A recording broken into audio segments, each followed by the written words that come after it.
I started to have like a rapid anxiety, I couldn't shake the anxiety that I felt. That's a typical abuse cycle. For people listening, it's like there's something really big that happens, and then usually some sort of an apology, and then a very brief period of honeymoon stage. Once we had arrived to our destination, I was like, you tried to kill me. Like, you wanted me to die. If somebody is abusive, like, it's going to be one person in public and somebody totally different behind the scenes. And you're probably never going to see the other person. Hey, this is actually like abuse, and this is actually like very real. And the things he's saying are very real. This is not, the cloud was lifted. And then I saw it for really what it was. And it was like a sobering moment of no, like he really is attracted to children.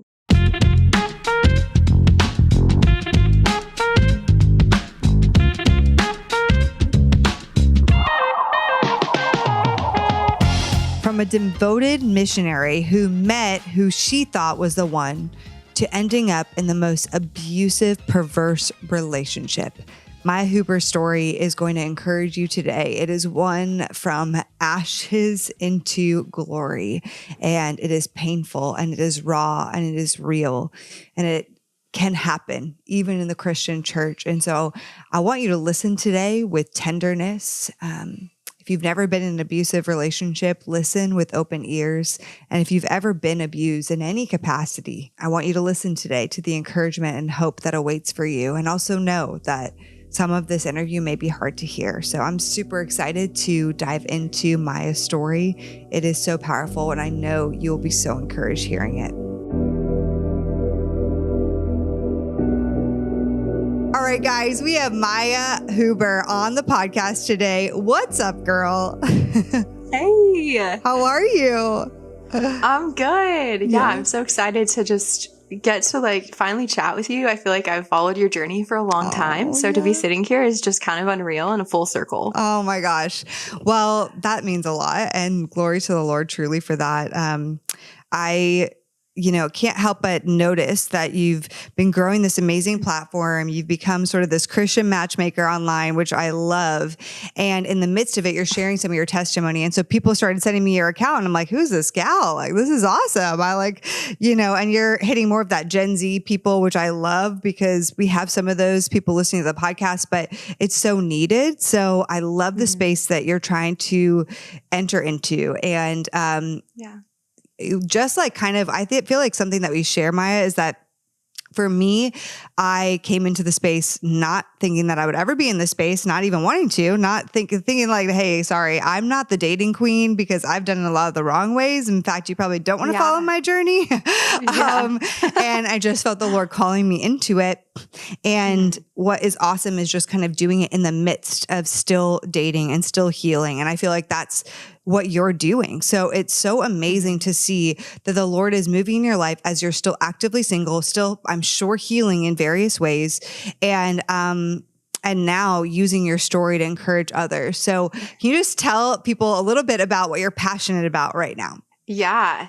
I definitely can resonate with not planning on being in like the dating realm, like the Christian single dating realm. I think that's like, very, very, very real. And I think for me, like, I am passionate about seeing people that are like walking in the season of singleness and watching them really fully find their worth in Jesus, while also recognizing that, like, I think that the Christian church has done a really, it's like we only know what we know until we know it. So it's like there's a lot of areas where I feel like we learn things from church or youth group or young adults group, and we're learning or we're watching other people and then we're mirroring the way that they're living life. But I think that there's also spaces that I think get missed along the way. And then we see like so many single Christians wrestling in the dating realm and sort of like holding this face of like, I'm going to figure it out, or I have it figured out. It's fine. I'm fine. We're fine. And we're actually kind of struggling. And why aren't we talking about it and bringing it to the floor, like young, like men and women, and sort of like building that bridge between men and women to be able to ask questions and say, okay, I don't get it. Like, why does this keep happening to me? And then you can see men of God stepping into that place, building a bridge, and it's actually building like relationship. It's healing people's hearts and like healing over that area of like bitterness and resentment towards like the opposite sex. And I think that's God's heart. That's God's that's his desire. And I think the enemy would love nothing more than to like break that bridge and create division between like men and women. And so that's my passion, is like, how can we build bridges and have conversations that we may not just walk into church or youth group or young adults and say like, hey, I was ghosted. Like, why do you think that happened? You know? And so it's easier online in some spaces in a comment section. So anyways, that's kind of, I digress, but yeah. No, I love that. I love that you're passionate about that. You know, anybody who's passionate about anything, it comes with like, hey, you probably went through something to become passionate about what you're passionate about. And so today I really want to highlight some of your journey in singleness and how you got to where you are today. And so, you know, we shared in the intro, you're previously married, you're a single mom now of an amazing boy. He's 6, I think I saw online, or how old is he? Okay. He's 6. Yeah. Okay. So sweet. That's my acceptable stalking that you guys, you're allowed to acceptably stalk. Okay. FYI.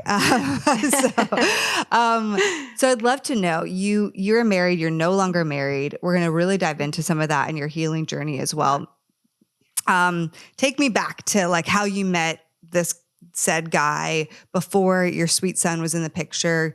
What did that look like? Like, how old were you? What were you passionate about? What were you doing? How did you meet this guy?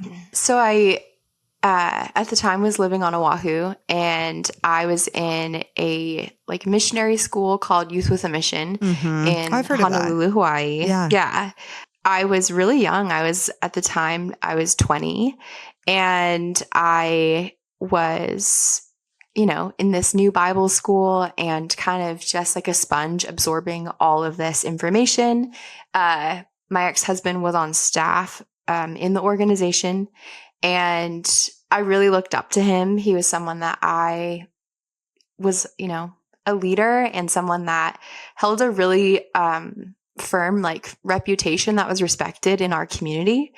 And being really young and not really having very many role models like that were male role models, I think in that space,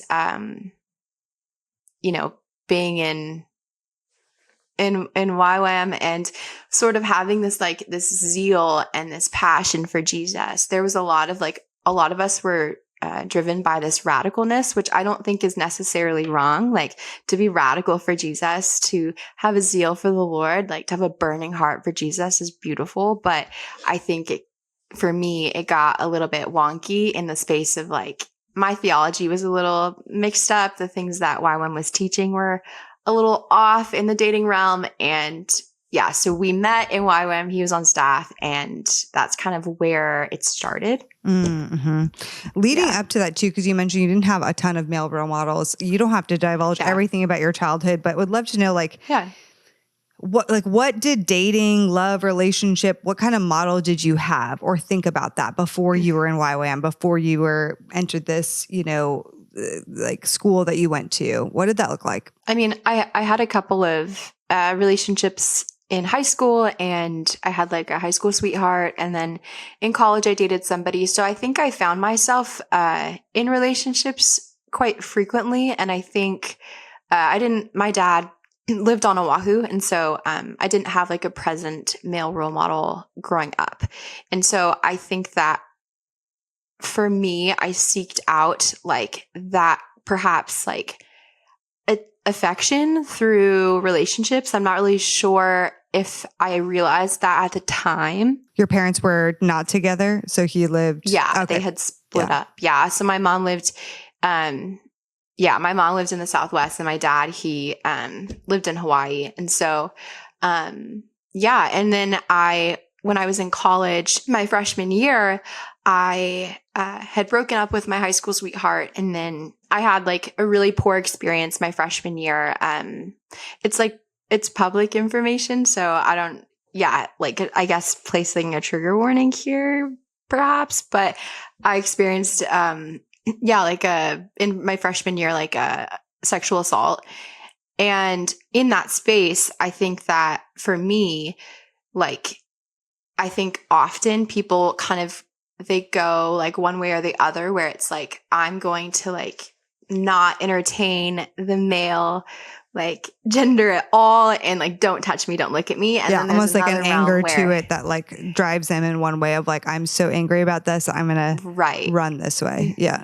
Yes. Versus I think what we don't always talk about is like having and experiencing a situation where you're violated and then running that direction because you're choosing to take control of like, I get to choose who and when. And, I think we don't always like talk about that direction of like maybe running towards being rebellious in that space, because then you get to decide and you make the choice and it's yours. And so I kind of ran in that direction. And so the Lord just like radically met me in that space and pretty like night and day, like flipped my life, called me to be a missionary. And then I was off and so I think that those experiences did shape, right, like my view. And while I was radically like transformed, there was still spaces that hadn't been like, I think, fully healed. And so I think being in a space where there's a lot of Christian men and not really grasping or understanding the fact that like, just because we're labeled as Christians doesn't necessarily mean we're like A, safe, B, having an intimate relationship with Jesus or, whatever it is. I didn't know that. And so going into that situation, I was like, whoa, there's all of these godly men, all of these Christian men, and like, they see me, they see me and this person sees me. Yeah. Yeah. So. Yeah. I kind of, see some of my story a little bit in yours in that it's easy to, when you don't have a super strong male role model in your life, sometimes you kind of go looking for that. You go looking for love. You go looking for some validation because little girls really need that love and validation from their parents. And also, especially from a male, from that father figure. And if they don't get that in the way that may be desiring, sometimes like for me, and it sounds like a little bit for you, it's like, okay, well, I'm going to try to maybe find that in a different way, through guys, through boys. And then, I had a very similar situation happen myself with somebody, a sexual abuse that I've shared with people here before. And so what was really interesting is that it was after that abuse that actually I ended up in an abusive relationship. So it was really interesting how that happened. But I think for me, and I don't know if this relates to your journey, so I don't want to put this on you, but I'll just share that I know for me in that space, when I look back now, I can recognize, I didn't have any understanding really truly of abuse or of all I didn't know what gaslighting was. I didn't really know what narcissism was. I didn't know all of those things. I had no clue about them. But the other part is I know for me, I had a really low view of myself before even going into that abusive relationship. And so, it sounds like the Lord met you in such beautiful ways, but you ended up, so how did you get with this guy and how did it unraveled in not the best way. So I'd love to know some more details of you meet him. He's a leader. That already feels like safe. It feels like amazing to be seen by godly men, seemingly godly men that are like seeing you, making you feel valued. And somehow in the realm of that, you guys begin dating, you end up together. Tell me about that. And then kind of how you maybe eventually spotted red flags. So we were living in a really tight-knit community. There was about 100 of us all in on one piece of land. Wow. And so we saw each other every single day. We were in school together, and pretty early on, he had, from literally the moment that we had met, I was like, this is the person that I'm going to marry. like from that moment. And for me, I think I kind of viewed that as like, maybe that this was like, you know, people say like, when you know, or like some people fall in love in an instant. And I kind of was having this mindset of like, I know that this is the right person for me. I just felt it in my bones. And here we are. Yeah. Yeah. So from that moment, I was like, I kind of had my eyes on him. He also had his eyes on me. In YWAM, it's off limits to date staff or students. So you can enter into the school in a previous relationship, but you cannot start a relationship in the school because it's just a time like specifically just designed for you and Jesus. And so we kind of went into that knowing that he was obviously on staff. So I think I felt kind of special also because I was a student. And so it was like someone like that's on staff that I admire likes me. I also like him. We had started to kind of have conversations in secret. So we were kind of hiding the dynamic that we had in fear of, you know, people finding out. People were very nosy at that point in time. You have 100 people all on the same plot of Yeah. land. Like there's going to be some nosiness. Yes. There's going to be nosiness and talk. Yeah. They're like, hey, are you catching this vibe? Because I kind of am.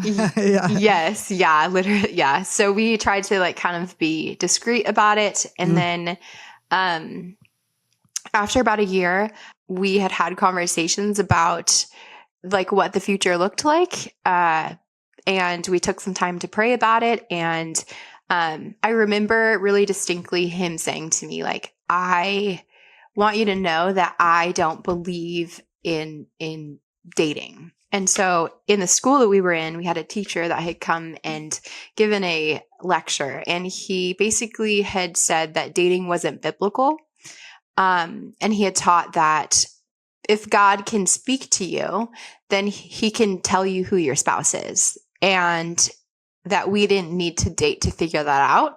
Okay. So you just skip any sort of like getting to know each other really in a romantic sense and just go straight to like, okay, God tells you and then you're married. Oh my gosh. Okay. Yes. And we had teachers, you know, another one, it said, you know, he said, it doesn't matter who you get married to, because marriage is about dying to yourself. So it's just a matter of how much you're willing to die to yourself. Oh, wow. I mean, I can see the good in some of what these people are saying. Like, I want to give some credit because, yes, now being married, like, it is about dying to yourself every day. Absolutely. Yes. Yeah. Doesn't mean that you should get married to anybody. Like, so that can be, You know, it's like what I say with, I grew up I'm very much the I kissed dating goodbye culture, purity culture era, and like have a whole story there, but there was some good intentions, but like very bad results and bad output of some of this. Like, I really do think that it's very bad intention to just say, don't date at all. I'm like, no, I don't know why that would ever be said. Yes, we have the Holy Spirit in us speaking to us, but man, like if you think every single 20-year-old knows exactly what the Holy Spirit is saying to them, then you got some issues there. Like, because unfortunately, like there's hormones, there's lust, there's all these other things that are clouding the brain. So you're saying to a 20-year-old that some of them may be newer to Jesus, you're like, yeah, if you feel the Lord saying it to you, which how do they know exactly purely what is the voice of the Lord? I think that takes a lot. I would trust a 65-year-old who's walked with the Lord for 40 years when they say, I know 100% what the Lord is saying to me. I'm like, I would trust you actually. But a 20-year-old, I would say, I'm not sure. I'm not 100% sure. Not that anyway. Okay. I digress, Miah. You can continue. So, all right. Yeah. So then you get this other guy that says that. Okay. And then. Yeah. It's definitely like an interesting, like, I like just to quickly say, like, I totally understand the fact of like dying to yourself and marriage being a space where you're serving another person and loving another person unconditionally. And it's based off of like choice and not feeling. But at the same time, like the Bible literally says like the heart is deceitful. So like we have to be wise. We have to have discernment. we have to have people around us who can see what we can't see. And there has to be like time's beautiful. Like I've never heard anybody say, "Ugh, like I just like we waited too long. Like we were dating for too long and like dang Exactly. it." You know what I mean? Like You never hear I know that. her too well. No.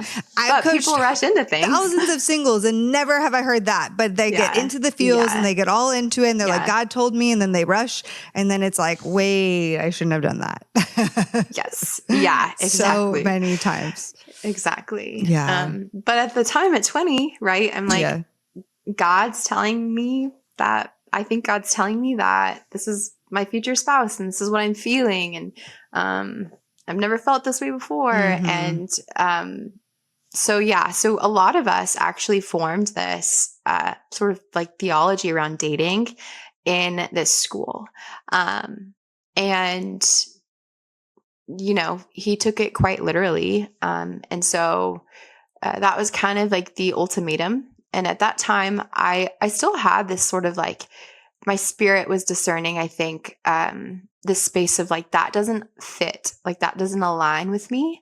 I kind of wanted to be dating someone for years before I got married to them. Especially at a younger age, I'm sure as well. Yeah. I wasn't looking to get married at that point in time. But faced with that ultimatum, I said yes, and we got engaged.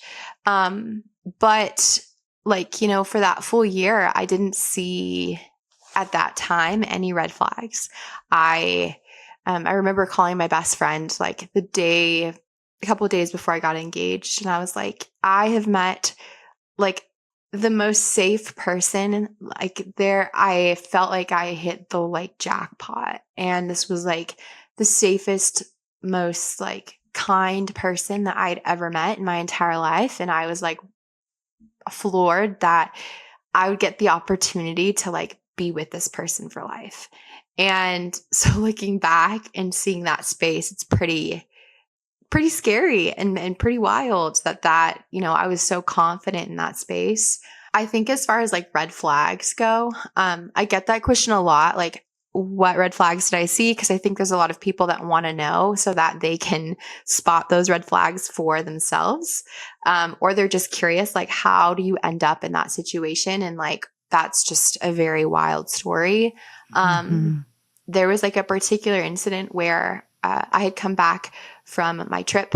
We both did missions trips and, you know, we lived in Hawaii. So I was wearing a bikini on the beach and there was a picture that was taken of me just in my bikini, nothing crazy. And I had heard some rumors from people, like as people talk, and you know, the rumor that was spread was that this person, my ex-husband, that he would never date a girl like me. And I had confronted him with that piece of information, and he obviously denied it. And I remember sitting there with the Lord and obviously like feeling quite insecure, I guess, because of the things I've experienced. Like, that's not the first time I've heard kind of a phrase of like a girl like you, or someone who's had a promiscuous past or has sin that she's walked in before Jesus, and wanting something that's like, you know, that hasn't been tainted. And so for me, is that what he meant when he was like, is that what he meant when he saw the photo? Like, what is it about the photo that made that rumor, you know, like, was it? Yeah. Well, years later when we were actually, like married and we had obviously I'd encountered all of the abuse, I had brought that back up. And he admitted, he was like, yeah, I did say that. And I was like, why? You know, like what about the photos? So like such a difficult thing, but there was a lot of legalism and a lot of just, I think, judgment. And I think for him, he had said that he just, you know, he wanted me to be clothed and was trying to impress this girl. I think he also kind of had a lot of things for a lot of people. And so this girl, you know, he wanted to get her attention. And so in that space, he like degraded me in order to get her attention. Yeah. Get her attention. And so I found that out, years later. But that was like the first moment, I think, in time where I was like, that doesn't, like, what this person's saying doesn't sound like something he would say. I can't ever imagine this really kind, safe person who's on staff ever saying something like so low about me. That's weird. And then I just sort of tossed it. Hey, do you really want to transform your dating life? I mean, like, actually make significant change. You're in luck because we have an 11-week intensive mentorship program where we walk hand in hand with you in a small cohort of other Christian singles, and you get assigned a personal one-on-one coach to keep you accountable. It's my favorite thing that we get to do through Heart of Dating because it's where the true transformation takes place. Listen, you can listen to every single one of our Heart of Dating episodes, which would be awesome, and you would glean a lot. But when boots on the ground happen and you're actually on the dating app and you're actually going on these dates and these lies are coming up and things are happening, you're getting ghosted again, let me tell you, it's different and you need some actual help navigating these situations. This is where School of Dating comes into play. We have seen hundreds of singles go through the program, and now we have dozens of people in relationships getting engaged, and yes, even School of Dating marriages, which is so awesome, you guys. We are just so thrilled about what God is doing through School of Dating. So if you truly feel like it's time to take your dating level to the next level and have actual accountability and a true framework for how to do this completely different, come join us in our next School of Dating cohort starting this June of 2025. You can text our First Dibs list to get $500 off right now by texting the words First Dibs to 214-225-7772. You can visit our website at joinschoolofdating.com. You can check out what is included in the program, and you can also sign up for a free 15-minute informational call with JJ, and he will walk you through all the things that you need to know about School of Dating and answer any of your questions. I'm telling you, it is going to transform your life. We have never had a student come in and leave the same person. Every person that walks into that program walks out completely changed, and we want that for you. So check it out. We'd love to have you. So you guys get married, I assume, on a pretty fast timeline, the engagement, the marriage. With those kinds of dating teachings, I'm sure that was kind of expedited. So you get married. I know at some point you go to Europe. And for those of you listening, we've teased it a few times. This marriage did end up abusive. I would love to, know what happened? How did you notice, what were the first signs of abuse in the marriage? We don't have to go through every single little detail, Miah, whatever you feel comfortable sharing. But I'd love to kind of see how that panned out. As what's scary, what you've already addressed, is he was a Christian leader that made you feel very safe. So how did this pan out in marriage? Yeah, it started on our honeymoon night. Prior, a couple of weeks leading up, he had pulled me aside and had told me that he needed to tell me something. And he told me that he was having thoughts about my roommate at the time in Bible school. She was really great and pretty. And I'm like, yeah, I know that. She is great. She is pretty, So this is it? You're breaking up with me? You like her? And he said, no, I just wanted to let you know. And I took it to leaders that I trusted. And I was like, hey, what do I do with this? And they were like, oh, it's probably he probably didn't need to share that information with you, but it's probably fine. Sounds like he just is, I don't know. Maybe it's a spiritual attack is what they had said. And over the course of the couple of weeks, he came forward about multiple girls that he was just confessing these weird things about them that he liked and admired. So I started to kind of seclude myself because I was really insecure at that time. I don't think I was insecure in that space prior to that, but I think in hearing how great everybody else around me was, I started to sink inward because I didn't have the maturity at the time to not compare myself. And so I the only thing I knew how to do to protect my friendships and also like my own mind was to isolate. So when we took it to leaders, they had said it was a spiritual attack and that there was a call in our lives to be missionaries. And we were going to be missionaries in Nepal. That was the heart country. That is my heart country that I love. And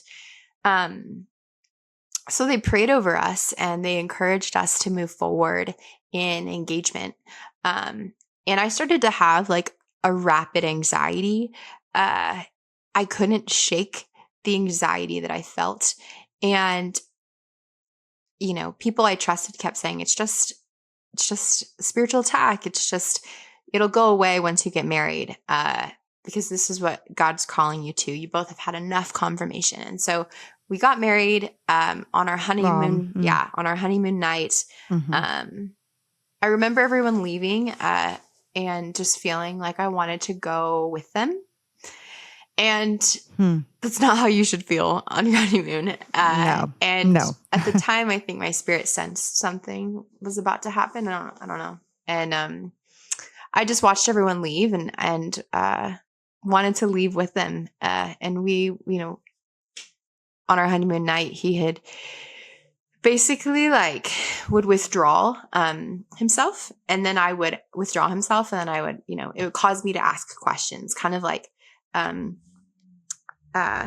checking the temperature in a room and being like, I feel it's really cold right now, but I don't know why. And so I need to fix it. I need to figure out what's going on. And so I would ask him, and then he would kind of play this cat and mouse game of like, oh, I don't want to tell you. I can't tell you. And then he would tell me and feel relief in telling me and say that he didn't want these things in his mind. And so at this time, I'm still thinking like it's a spiritual attack. And he had basically communicated that he was envisioning a girl from his like upbringing that he loved in place of me at the altar. Oh, wow. Yeah. So he had said that he was envisioning her face like on my body while we were getting married. And while we were having our first time being intimate together, that he was envisioning her instead of me. Oh my gosh. Okay. And I was like beside myself. Yeah. Naturally. And that was, you know, I was sobbing, and I just remember him getting up, going into the kitchen and making himself breakfast. And I'm like thinking, don't you want to console me? Like what's happening? Like who are you? Like he got it off his chest. He like shared it with you, and now I'm good. Now it's gone. I'm good. Now it's gone. And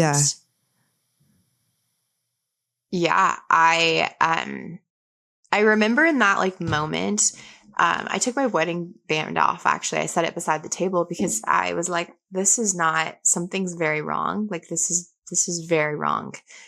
And then these thoughts started to kind of spew in my head of like, your mom will say, I told you so. She didn't want me to get married really fast.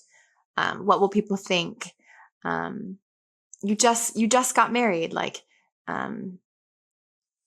you can't leave. You there's covenant now. It's like till death do you part. You have to stay, put on the ring, wipe away your tears, and figure it out. And so I did. And I put on my ring, and we called those mentors that we trusted, and they said, it's just a spiritual attack. Let's just like pray it out. And another spiritual attack. Another spiritual attack. Yeah. And so over the course of the next... Just a question, clarifying question. Did nobody ever suggest like, hey, he should maybe get some psychological help just to see like if there's anything else going on? It took about like probably 8 months until someone said that. Yeah. Okay. All right. Yeah. So it's just spiritual attack until it was like, well, maybe there's so many that maybe you should get this checked out. Yeah. It was just a spiritual attack, or perhaps intrusive thoughts. Which right. Okay. Sure. I'm familiar with like OCD, intrusive thoughts. However, there's also an aspect of like getting a rise out of someone's agony and, you know, a responsibility, right, to get help.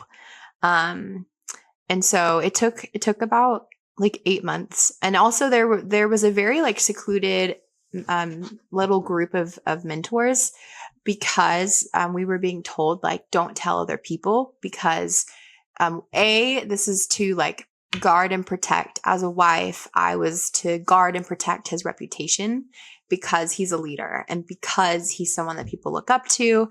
And because I'm married and this is private information, like I'm not to tell anybody. And so I was only receiving like the advice from a couple of close mentors that were overlooking the situation, all kind of saying the same thing.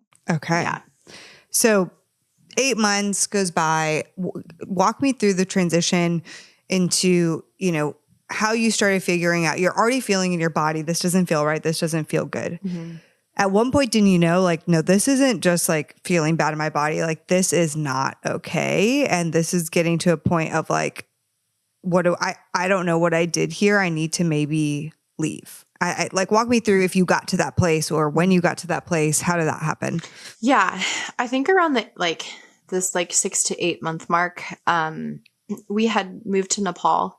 So we were doing missions there, and we were pretty secluded in a village. We didn't have like anybody there really. Wow.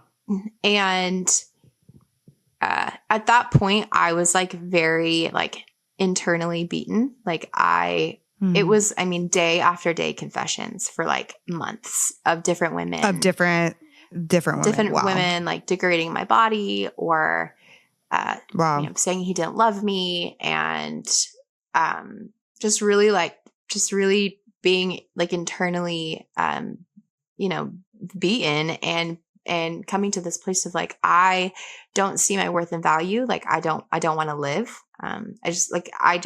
Because I'm in covenant and I can't leave, just like, God, just take me. Like, I just want to die. And we were in Nepal, and we were alone. I was alone, obviously. And there was a couple of times where like I made a run for it. I was like, I was like on the verge of probably a mental breakdown at that point, that I one time was like running in the street, trying to figure out how to get back to my house because I was so just like traumatized. And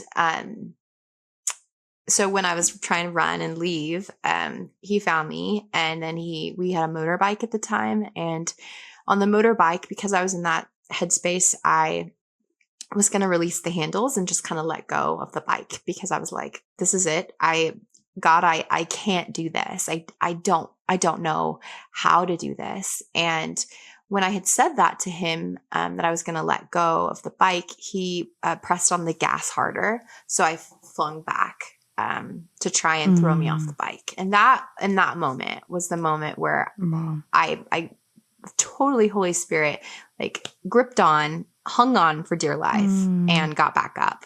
And once we had arrived to our destination, I was like, you tried to kill me. Like, you wanted me to die.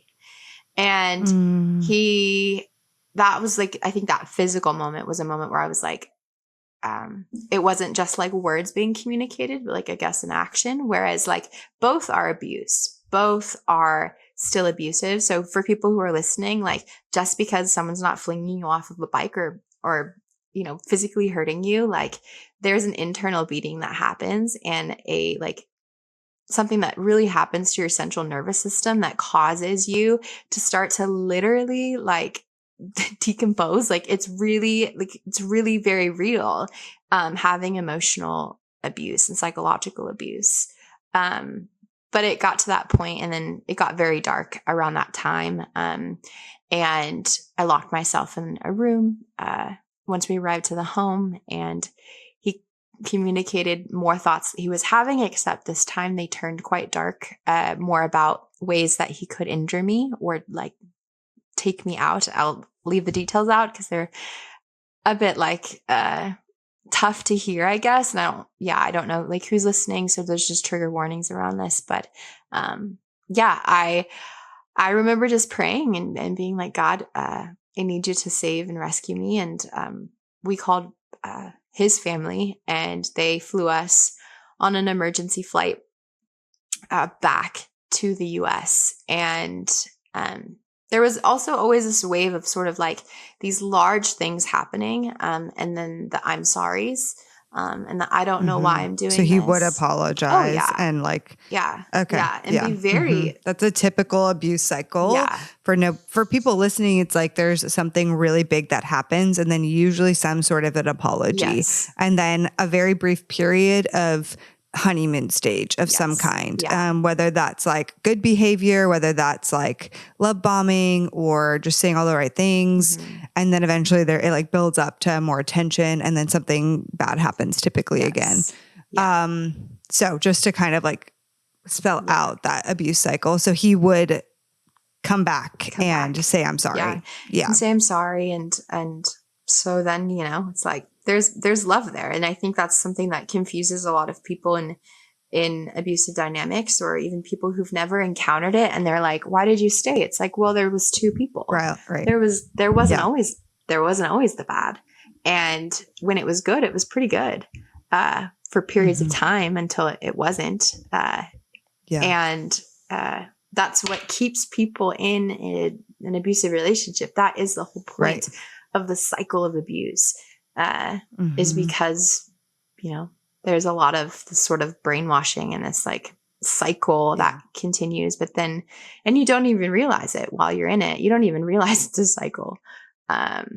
So that was around the time where I realized like we need to get help. And I was like, I can't be alone with you anymore. Like I can't divorce you, because everybody's saying that I don't have grounds to divorce you or leave you. And I love you. And this is what God called me to, right? Like this is God's calling on my life. This is a spiritual attack. We can't let the enemy win. Like all these things. And so we flew back to America, and then that's the first time that we ever went to therapy, and, I started to kind of open the gate of like, hey, this is happening, but like not really giving very many details, but kind of just like seeing how people would respond, in my circle. Very small people, like very small details with very few people. All right, quick break from this awesome interview to talk quickly about our podcast community. Hey, if you are a diehard listener to our podcast, or maybe you just discovered us, but you're like, this is the real deal. I love this pod. I need more of it. I want to invite you into our Patreon community. Patreon is a community for creators so that we can just help actually make this podcast possible. And it also gives us the opportunity to do more for our tried and true podcast people. So with that, we have different tiers you can join for as low as $5 a month. And you get access to monthly hangouts. You get access to ask us a dating question where we give you a personalized voice memo answer. We do special bonus episodes every single month that you get access to. We also bring you into the fold of some of the exclusive things we're doing in the podcast. We're actually talking about our next upcoming season, and we're asking our Patreon community for ideas for different guests and different podcast topics to cover in that season. And so we'd love to invite you to join us in Patreon. You can go to patreon.com/Heart of Dating to support this ministry and podcast. So you're starting to get some help. Walk me through like how it ended. Like how did you get out of there? I know there's a million details in between all of this. How did it get to a point? At some point you have your son. I'm sure that expedited the fears of like, hey, now I'm with this guy and now I have a child to protect. You're being beaten down. You're in this cycle of abuse. There are good moments, which, man, it makes it so tough. And I'm so with you.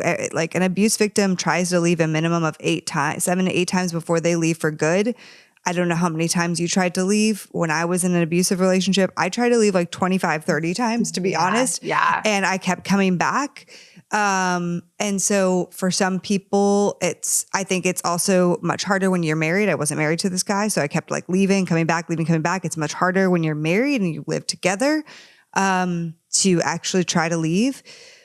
So I would love to know just, how did you get out of there? like fill any other details you want to fill us in on in the middle of all of that, because I know there's a lot, but I also want to then see like how did you get out of this horrible situation? Yeah. So we lived in Europe, and obviously the abuse continued and it only got worse. And as the confessions like continued to grow, they started around the realm of like women. And then it became violent, and then it became like sexual deviancy. So I don't know how much you know about my story. It's quite public, but yeah, basically he's attracted to children. And, when that came out, that created like a massive, massive natural divide, to where, we're seeking professional help. I'm seeking help from mentors, and people are still saying like it's a spiritual attack, or that he's not going to. Literally, they're still saying that at that point. Gosh. Yeah, still saying like it's a spiritual attack, and I think the thing is that like the people who knew him, like that they hadn't seen this side of him prior to this. So having someone who feels seemingly safe and normal, and then watching them encounter like these spaces, I think people at this point are just thinking like the enemy really must just have a big plan for them, and he's just experiencing like some sort of like a inner turmoil because God's going to use him in such a big way. Yeah. Wow. Yeah. So being in Europe, I had gained like, I think probably like, I don't know, 70 pounds, maybe more. Like my body was like just, totally unrecognizable. I was exhausted. I was really ill at the time, like physically, and had my little boy, could barely take care of him because I was so sick. And, that divide of like the confessions and the things I knew, it was too much like for me to bear. And so there came a point where I had So you found that out after you had your son. Yeah. Like you found out about him being attracted to kids, like after you have a son now. Yeah. There was some confessions around like little thoughts, but I think it grew to this place of like, no, this is actually like a sexual deviancy. But it honestly took until I left. And I sort of like had this really like sobering moment to realize like this, sure, like there's a spiritual element of like the enemy. This isn't God's design. However, hey, this is actually like abuse, and this is actually like very real. And the things he's saying are very real. This is not, the cloud was lifted. And then I saw it for really what it was. And it was like a sobering moment of no, like he really is attracted to children. And this is not a spiritual attack. This is a very real thing. And so I didn't realize that at that time, having trusted people say, and a therapist saying, this is not, this is just an intrusive thought. It isn't, a physical like action yet. And then it later came out that there was confessions of things he had done and things he was indulging in. And that was ultimately the divide for me. And, I left, and I remember like walking out of my home in Europe, leaving everything I owned. I walked out with my baby and what I could carry in my bags. And he didn't know that I was leaving for good. I didn't know if I was going to come back because I was in the cycle of abuse and had tried to leave so many times, but made a run for it, from Europe, in COVID, in the beginning of COVID. And it was like so Jesus, because when I left, the embassy had actually shut 2 weeks later, in Europe, and it shut down completely. And if I hadn't have left when I did, my little one wouldn't have been able to. I would have been stuck. My little one wouldn't have been able to fly.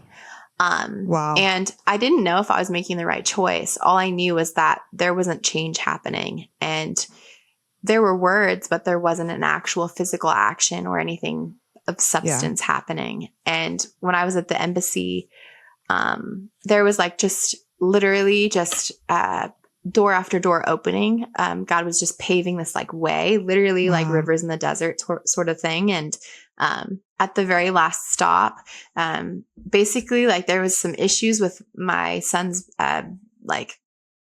passport. And so we needed somebody to do us a favor. We needed somebody to literally pave the way, because otherwise, if they were following the rules, unfortunately, we wouldn't have been able to fly. And this was like days before our flight. COVID had changed all the rules of like how you fly overseas, and you needed new things, and we didn't have those.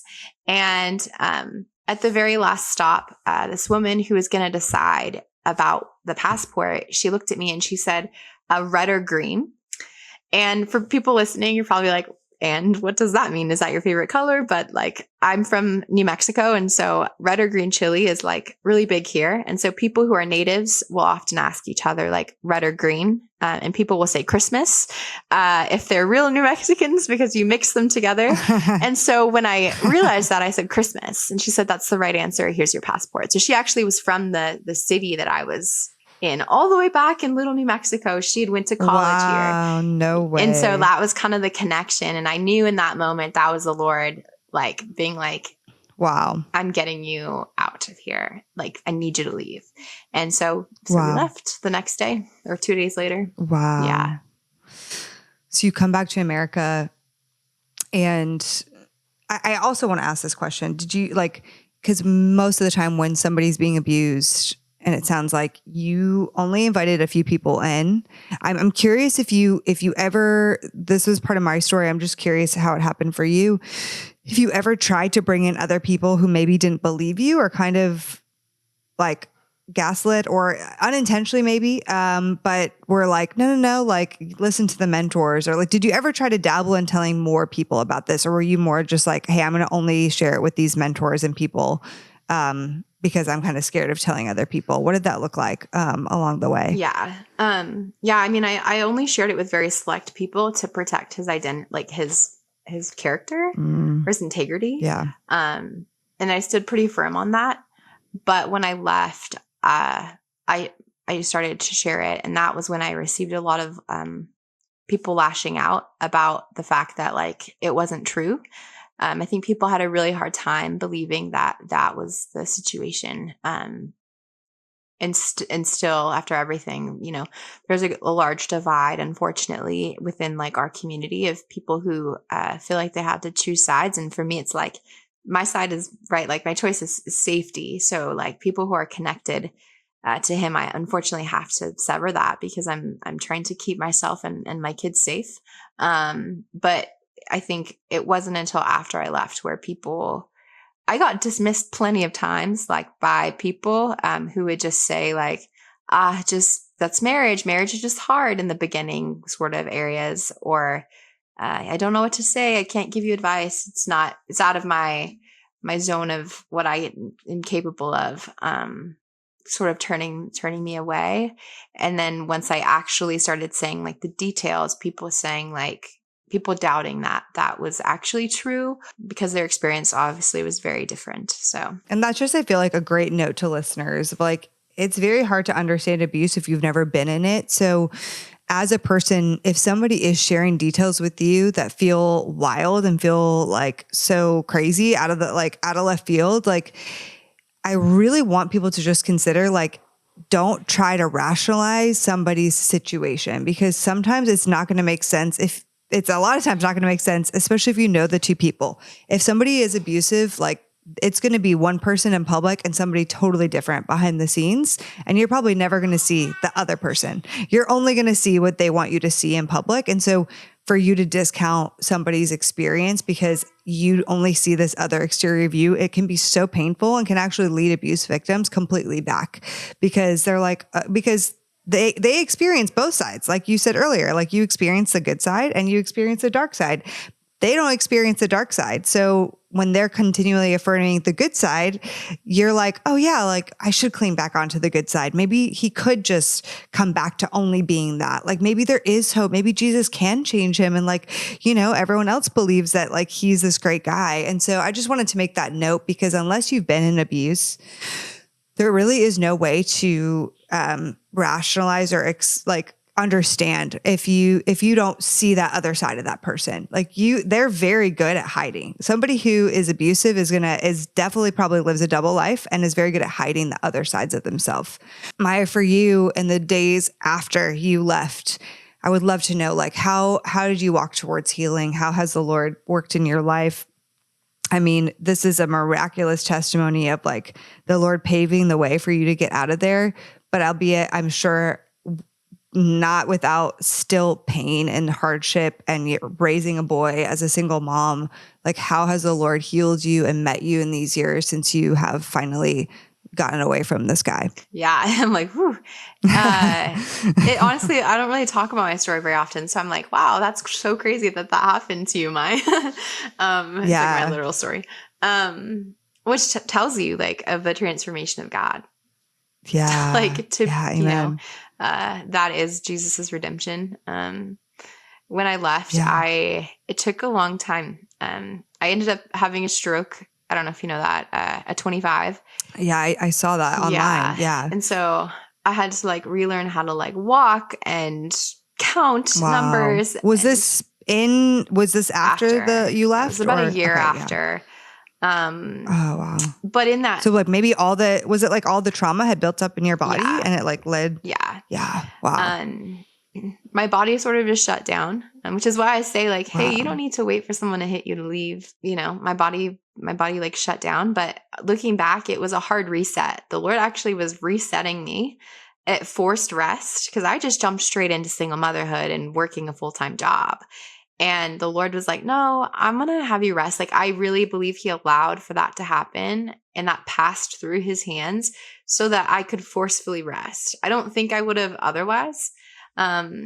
And, you know, being in a bed and literally being on reset, learning how to redo all these things, it was a time of true rest. And then, you know, through that process, like I mean, truly came back to who I was prior, but like in a different way. Obviously, I had all this experience and stories, but like my body sort of just released that weight, and like I was able to eventually start like, you know, finding like ways of nourishment and working out and ways to kind of help my mental health, and doing really intensive therapy.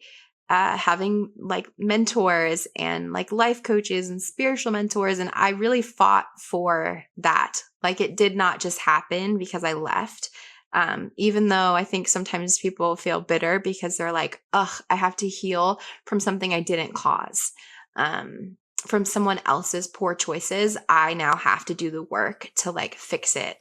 And it's true. You have to like, nobody else is going to heal you other than you, and Jesus. Mm-hmm. And, so I fought for that healing. And then, even after that point, when I did all of this intensive healing, I was like hitting this wall of like, I still feel really bitter and I have a lot of PTSD. And I ended up doing this inner healing with a spiritual mentor. Her name's Kendra, and she's one of my best friends now, and a big sister to me. And through that healing time where I let God into those spaces, he did something supernaturally in me. And like, it's like he realigned what was misaligned. And it was like, I came back into alignment with the identity of like who Jesus says that I am. And the fact that like, he had not abandoned me. He was actually there and present through it and carrying me through it. But also he was using this experience and going to then use every single drip of it. And here he is literally using every single drip of it now. I could have never imagined, you know, that this would be like an arena that he would have me pouring into and speaking into. Wow. Inner healing is so beautiful. My mother-in-law does it, and my husband has the gift of being able to do it. And it's just it's just beautiful. It's so awesome. And it wasn't until I had a therapist years ago bring me back to like moments, like a moment where I was in the psych ward And she was like, do you see Jesus in the room with you? And like just this conversation, this thought that I had never considered, you know, my darkest moment, my most shameful moment where I thought literally this guy convinced me that I was crazy, so much so that now I actually am in a psych ward in Manhattan, in a very scary psych ward with very, very actually clinically insane people. And thought like of the lowest of myself and picturing, the Lord in the room, like weeping with me as I was silently weeping because I was so sad and scared and ashamed, was just one of the most healing things. Because before I did that, I would have never told a soul that happened. Like, I think I only told like 2-3 people other than my obviously abuser that happened, because I was so ashamed by it until I started to realize how Jesus saw me and how he didn't see me the way I thought that he saw me because of that. Miah, your story is so powerful. I don't even want to end the time together because I just I love hearing it. And it's just, I hate in some senses, right, that people like you have to go through this amount of pain. And because it's horrible. It's absolutely just heartbreaking. And where I get thankful is seeing the Lord's glory in these situations, is in his redemption and his goodness on display. And like, you know, you had this Amazon storefront that like these people on the internet like just donate to like fill your new home in New Mexico, right?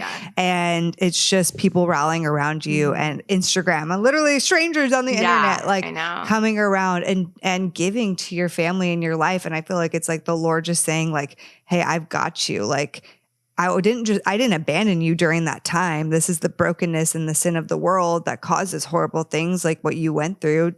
But I was with you then, and I'm with you now, and I'm good. And I'm going to show you my goodness on display through what he's doing in you now.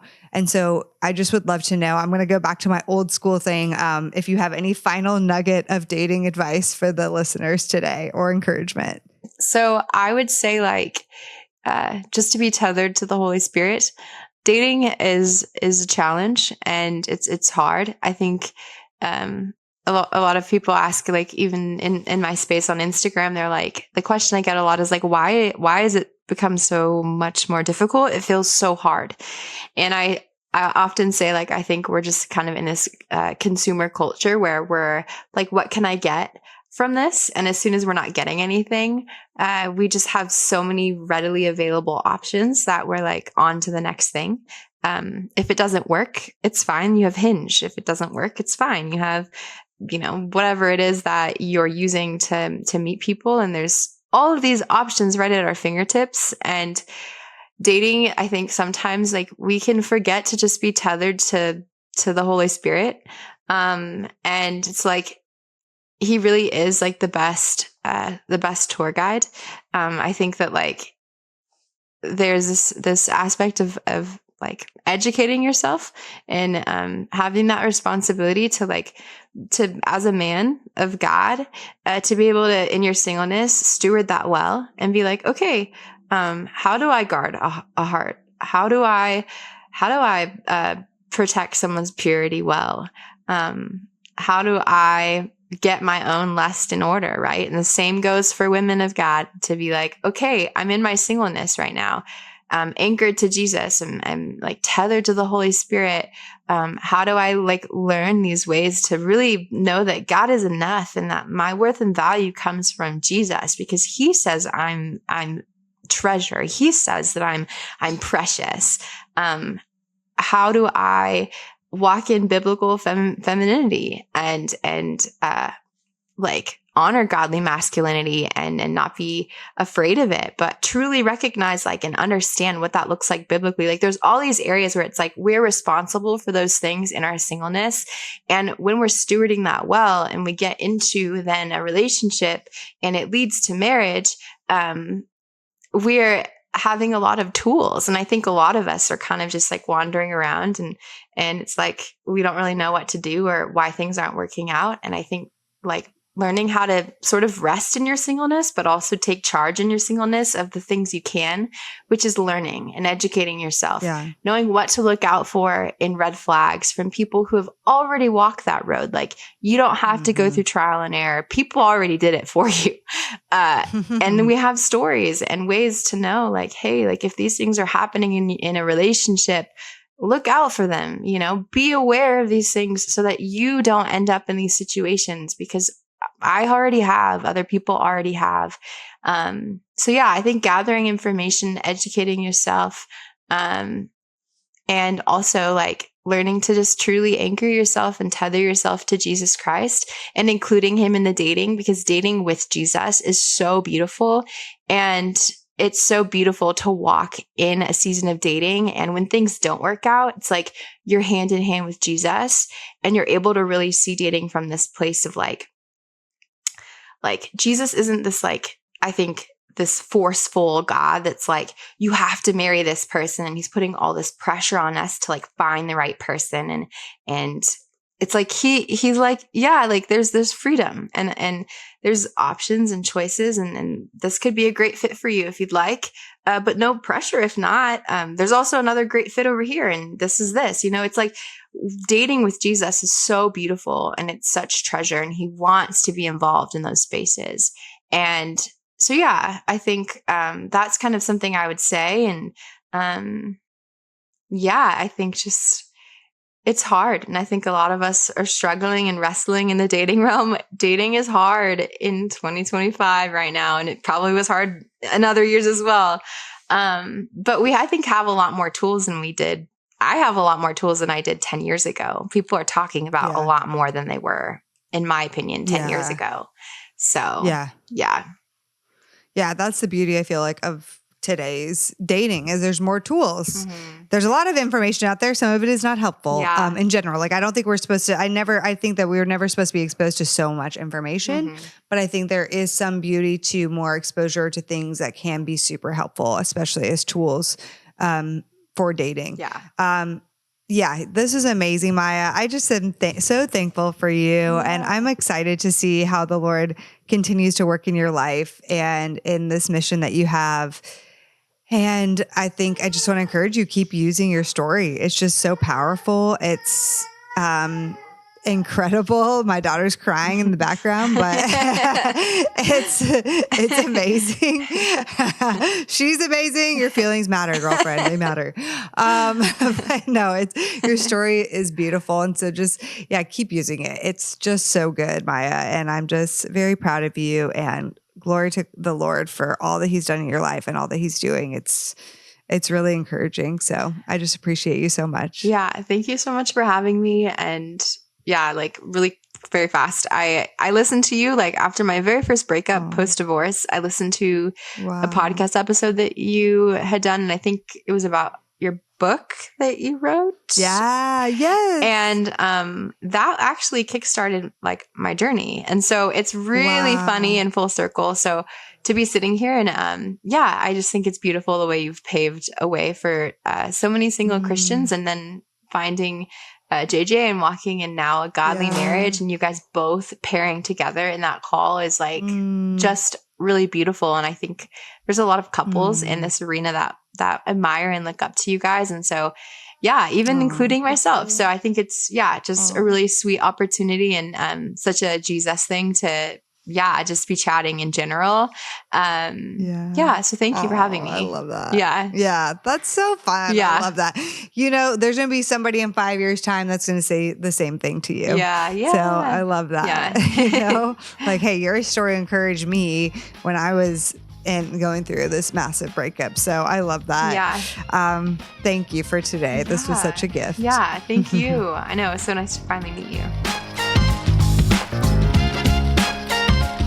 The Heart of Dating podcast is created by Kait and JJ Tomlin. Shout out to our epic audio and video editor, Scott Caro.